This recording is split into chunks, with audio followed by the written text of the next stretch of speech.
మనలో కూడా చాలా మంది ఉంటారండి, ఇది చిన్న రోగం వచ్చి ఉంటుంది, దేవుని సన్నిధికి వచ్చి బాధతో ఏడుస్తూ అడుగుతుంటారు. పర్మిషన్ గ్రాంటెడ్ అని ఇచ్చి ఉంటాడు ఆయన. మళ్ళీ వచ్చి ఉంటుంది, నువ్వు మళ్ళీ అడుగుంటావు, మళ్ళీ ఇచ్చి ఉంటాడు.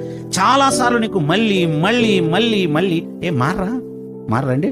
సరే, ఇది ఒక్క అవకాశం ఇవ్వండి అంటారు. అసలు మళ్ళీ నెక్స్ట్ మళ్ళీ అదే మాట, ఇది ఒక్క అవకాశం అండి. మళ్ళీ నెక్స్ట్ మళ్ళీ ఒక్క అవకాశం. ఎన్నోసార్లు ఒక్క అవకాశం అని అడిగే వాళ్ళకి ఏంటి, షేమ్ అనిపించదా? షేమ్ గా ఫీల్ అవ్వరంటే వాళ్ళు, షేమ్ గా ఫీల్ అవ్వరండి దాన్ని. దేవుడు అవకాశాలు ఇస్తున్నాడని పదే ఇష్టాడు అనుకోకుండా. సామెతల గ్రంథం 29వ అధ్యాయంలో ప్రారంభ వచనం చూడండి. ఎన్నిసార్లు గద్దించినను లోబడని వాడు మరి తిరుగు లేకుండా హఠాత్తుగా మరణమవుతావు. నువ్వు ఎన్నిసార్లు గద్దిస్తున్నా వినకుండా, నీ ఇష్టానుసారంగా దేవునికి లోబడకుండానే తిరుగుతున్నావా? అయితే చూస్తాడు అంతా బానే ఉంది, క్షేమంగా ఉందని నువ్వు అనుకుంటుంటావు. ఆ రోజు పెడతాడు స్పాట్. ఎవరికైనా అవకాశం ఇస్తాడండి దేవుడు. ఇచ్చిన అవకాశాన్ని నువ్వు సద్వినియోగం చేసుకోవటం నీకు రావాలి. భక్తిహీనులకి, దుష్టులకి హఠాత్తుగా వచ్చేస్తుందండి ప్రమాదం. చాలా హఠాత్తుగా వస్తుంది. చాలా జాగ్రత్త.